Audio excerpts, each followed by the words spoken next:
estratégicas, comerciais entre Brasil e França. Já está aqui conosco no estúdio da 96 FM o ministro conselheiro da Embaixada Francesa no Brasil, Gilles Pécassou, nosso segundo entrevistado de hoje. Boa noite, Gilles. Obrigado pela presença. Obrigado a vocês pelo convite. O senhor está cumprindo uma agenda extensa aqui em Natal. Inclusive participou de uma palestra na UFRN com o tema A Parceria Estratégica entre a França e o Brasil no governo Bolsonaro. Dá para o senhor fazer um breve resumo de como é que está essa parceria, como é que anda essa relação? Bom, sim, eu venho aqui e eu sempre, cada vez que eu saio de Brasília, eu tento fazer um encontro com os estudantes, não que seja de francês, relações internacionais, para falar um pouco de temas de diplomacia. E hoje o encontro foi muito interessante. Eu teve uma hora de intercâmbio com os estudantes. Eu tentei explicar que no mundo atual, as relações entre países não se limitam às relações entre chefes de Estado. E hoje a relação entre a França e o Brasil responde a dinâmicas muito mais profundas, antigas e positivas, na verdade, que a troca de insultos que nós tivemos no verão entre o chefe de Estado brasileiro e as minhas autoridades. Então, para mim era tentar explicar isso, que a relação, a parceria estratégica que nós continuamos tendo com o Brasil foi um documento assinado pelos presidentes Sarkozy e Lula, que hoje esse documento não é mais relevante, não porque nós denunciamos ele, é simplesmente porque talvez as prioridades dos nossos países mudaram. E também mudou o mundo. O mundo de há 10 anos não é o mundo de hoje. As prioridades da França são diferentes. Em 10 anos nós tivemos ataques terroristas que fizeram muitos mortos no meu país. Temos uma situação, e isso nos obrigou a olhar um pouco mais para o nosso quintal, que é a África e o Meio Oriente. A situação na Europa mudou. Hoje temos uma Rússia que tem uma diplomacia muito mais agressiva. Temos uma crise profunda na União Europeia, e isso faz que hoje temos menos tempo, talvez, e menos energia para olhar parcerias com países terceiros como o Brasil. E as prioridades brasileiras mudaram também. Passou por aí uma crise política importante, passou uma recessão econômica, passou também uma situação onde o Brasil teve um índice de violência interna muito grande, com homicídios, até 63 mil homicídios por ano, e talvez isso explica que o Brasil desapareceu um pouco do cenário internacional. Ou seja, Gilles, só para o nosso ouvinte entender, existem algumas parcerias estratégicas, existem algumas parcerias de cooperação científica. Essas parcerias estão mantidas, independente daquele incidente diplomático. Independentemente do contexto, o mundo mudou, da dessincronização dos ciclos políticos entre o Brasil e a França, tem coisas que não vão mudar entre os nossos dois países. Nós vamos ter essa história comum, compartilhada. Nós vamos continuar tendo essa fascinação recíproca pela cultura do outro país. Nós vamos ter essa fronteira comum que nós temos, porque a França é o único país europeu que tem uma fronteira terrestre com o Brasil. E, aliás, é a nossa fronteira terrestre mais longa que a fronteira que nós temos com a Alemanha. Isso não vai mudar. Não vai mudar também a vontade dos estudantes brasileiros de ir estudarem na França, e nós vamos continuar ajudando em isso. Então, isso são dinâmicas positivas que nós vamos tentar preservar. Ministro, na próxima semana os governadores do Nordeste têm uma agenda na Europa, a governadora do nosso estado vai estar lá, e hoje eu apurei que esse encontro só foi costurado possível depois da soltura do ex-presidente Lula. Eles reclamavam que tinham tentado esse encontro 50, 40 dias atrás. Depois que o ex-presidente Lula foi solto, a Europa respondeu, querendo que os governadores fossem E a leitura óbvia, é claro, é que não foi apenas coincidência, mas se tratava de um novo contexto político, especialmente relacionado a uma oposição ao governo Bolsonaro. O que há de realidade nessa leitura e o que não há de realidade? Zero realidade. Nós estamos trabalhando sobre esse encontro desde há mais de 3 meses. Eles tinham essa ideia de ir para a Europa. Nós fizemos a proposição de uma visita na França, mas isso foi acordado há 2, 3 meses, muito antes que o STF decidisse tudo isso. Então, simplesmente não é verdade. Estamos muito felizes de receber a governadora e os governadores do Nordeste, mas isso foi acordado há muitos, muitos meses. Aliás, você se lembra que já teve um primeiro encontro entre os governadores do Nordeste e o meu ministro de Relações Exteriores, quando ele fez essa visita em julho deste ano em Brasília. Eles já se encontraram. Que o Bolsonaro não pôde participar porque estava cortando o cabelo. Isso. Ministro Gilles Picasso, a França, naturalmente, tem uma influência cultural gigantesca sobre, não só sobre o Brasil, sobre a América Latina toda, mas ao longo do tempo essa influência cultural já vem diminuindo por conta das transformações aceleradas, especialmente na política e na economia internacional. Do ponto de vista econômico, essa influência francesa já não é mais tão forte. Ela foi forte no começo do século passado, sei lá, talvez até meados do século passado. O senhor poderia informar para o nosso ouvinte até que ponto vai essa presença francesa na economia brasileira e latino-americana?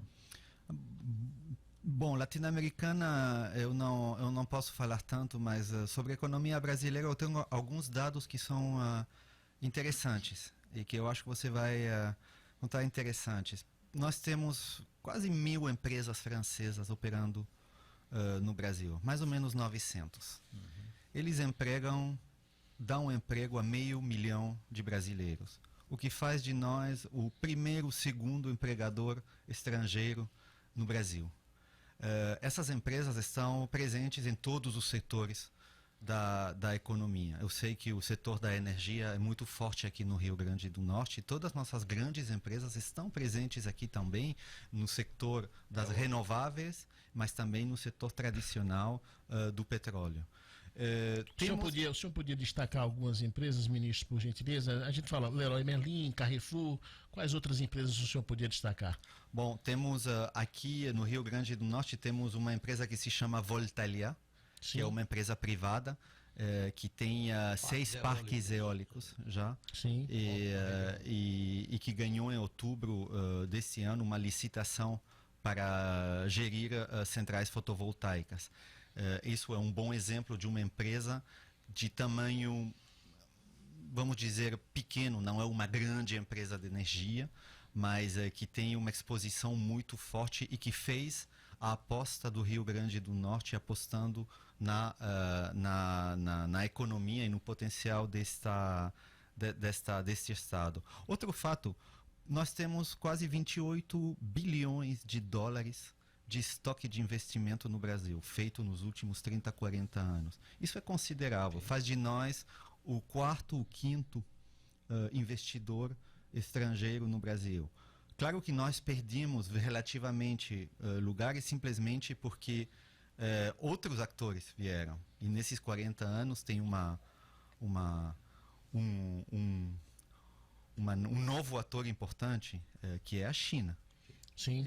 Mas isso não retira nada ao fato que nós investimos tanto no Brasil quanto investimos na China. O nível de investimento franceses é tão importante aqui como na China, o que dá uma ideia da importância da economia brasileira para as empresas francesas. E por isso nós queremos manter essa presença, participar do que é possível participar em termos de investimento, PPPs E para isso falar com todos os atores, quer dizer, o Estado Federal, mas também os estados da Federação Brasileira. A política francesa, vez por outra, tem umas guinadas, ou para a esquerda ou para a direita. Como é que o senhor vê o quadro a curto, médio prazo? Eu queria saber como é que está a popularidade do Emmanuel Macron. A popularidade está um pouco melhor que há um ano. Ah, melhorou? Porque o ano passado nós tivemos esse movimento forte dos coletes amarelos. Sim. E, bom, mais ou menos depende de como você avalia isso, não? Ele pode dizer que ele não é popular, pode dizer que ele está se recuperando. Ele é candidato à reeleição, Gila? Eu sou funcionário, eu não vou entrar nesse tipo de especulação sobre a vontade do meu presidente, mas o que eu posso dizer é que ainda não temos eleições nos próximos anos. Ministro, sobre esse encontro na próxima semana com governadores do Nordeste, se o senhor puder antecipar quais devem ser as principais pautas, os principais pontos a serem discutidos nessa relação, que eu vou chamar de bilateral, entre a França e a região Nordeste, especificamente. Sim, eu posso dar algumas informações. Eles vão ter encontros com empresas francesas interessadas em investir ou entrar no mercado aqui do Nordeste. Vão ter também um segmento político com encontros com autoridades políticas, o que dá uma ideia também da importância dessa visita, da visibilidade política. E vão ter encontros também com a Agência Francesa de Desenvolvimento, que é uma agência importante que faz muitos financiamento de projetos para as autoridades locais brasileiras. Inclusive, essa agência francesa tem vários parceiros no Nordeste, não é isso, Gil? Sim. Eles financiam muitas cidades e estados aqui no Nordeste, em todo o país. Nos últimos 10 anos, eu acho que eles investiram quase 2 bilhões de dólares em empréstimos para as autoridades locais brasileiras. Então vai ter esse encontro, vai ter também eles vão ter a possibilidade de visitar um sítio industrial, uma empresa francesa. E imagino que eles vão querer guardar um pouco de tempo livre para visitar e fazer um pouco de compras, não? Mas isso eu não tenho mais informações que isso. Mas vai ser uma visita muito boa. Ministro, eu gostaria de perguntar ao senhor, no caso, a nossa entrevista está terminando e o tempo passa rápido. Eu gostaria de saber, o senhor falou no começo da entrevista com relação aos movimentos de rua, aos protestos dos coletes amarelos. A questão imigratória é um problema muito grande para a França hoje? Sempre foi. Sempre foi. Temos uma população... Mas se agravou agora, nesses últimos anos? Acho que a percepção desse problema se exasperou um pouco, se agravou. Os números são um pouco difíceis, porque até nós não temos estatísticas realmente precisas sobre os números de imigrantes, porque quando você não pode fazer um censo e perguntar aos cidadãos franceses a religião, esse tipo de coisa. Então é um pouco difícil e tem muitos números aí que circulam que são simplesmente errados ou extrapolados, não? Mas certamente é um problema importante para meu país. O senhor diria que essa, digamos, imigração meio descontrolada pode realmente representar uma perspectiva de crise social também na França? Eu não falei de imigração descontrolada, eu falei de uma percepção... Mas eu digo descontrolada porque com a abertura das fronteiras da União Europeia, de países... Aliás, esse problema não é só da França, né? É um problema na Europa, né? Contingentes muito elevados de árabes, principalmente. Né? Sim, mas olha o Brasil. Vocês estão recebendo um número inusitado de refugiados venezuelanos. É verdade. E isso não é fácil. Vocês têm a chance de ter um país que é um continente, então talvez essa pressão não se sente em São Paulo, mas é sentida no Roraima. E é a mesma coisa num país que é do tamanho do Minas Gerais. Então nunca é fácil. Mas eu não diria que a imigração é descontrolada, eu não diria que é um problema. A imigração pode ser também uma chance, uma oportunidade para o país. É um tema complicado, mas é um tema importante para os cidadãos franceses. É um tema simples demais para ser binário, né? Assim, mas mesmo sem um contingente importante, um percentual muito alto dessa população, abrir mão dos seus costumes, das suas vestimentas, do seu modo de vida, que confronta muitas vezes com o modelo francês? Olha, faz parte da história. Sempre teve esse movimento de populações. Eu não sei se você sabe, o sobrenome de Marcos é Marcos Le Pen. Você já ouviu falar esse sobrenome? Le Pen? Eu só posso dizer uma coisa. Em Natal, alguém me disse hoje que em Natal vocês receberam 10 mil americanos no momento em que a cidade tinha 50 mil pessoas. Isso, verdade. Eu não vejo isso como um drama. Eu vejo isso como uma coisa que marcou a população. Marcou e até hoje mudou pouco os costumes, a tradição. Eu só posso dizer, porque esse era um tema também que me ocupou muito, que essa história compartilhada que nós temos no tema da aviação é uma história muito bonita e muito simbólica da amizade entre a França e o Brasil. Desde Santos Dumont, nos Campos Elíseos, até o que aconteceu aqui em Natal. E até o nosso conterrâneo, que também foi um dos pioneiros da aviação, Monsieur Severo.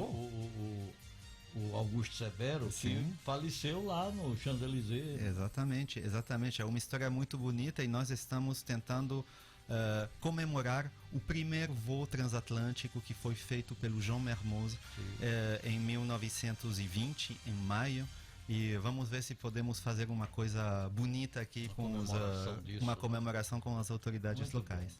Muito bem, conversamos aqui com o ministro conselheiro da Embaixada Francesa do Brasil, muito simpático, Gilles Pécassou. Muito obrigado pela sua presença aqui no Jornal das 6. Obrigado a vocês. Olha, o Jornal das 6 vai ficando por aqui. Obrigado a Dinarte Assunção, Marcos Aurélio Le Pen Sá, Marcão, Jorge Fernandes, Ciro Marques, Bia Bezerra e Gil Boy. Amanhã é feriado, final de semana a gente só volta segunda-feira. Eu volto na terça, até lá. Ele volta na terça, olha aí. Ó. Só volta na terça, só volta na terça. Estaremos aqui de frente, eu e Enio, cobrindo sua ausência. Valeu, um abraço, bom feriado para todos, tchau.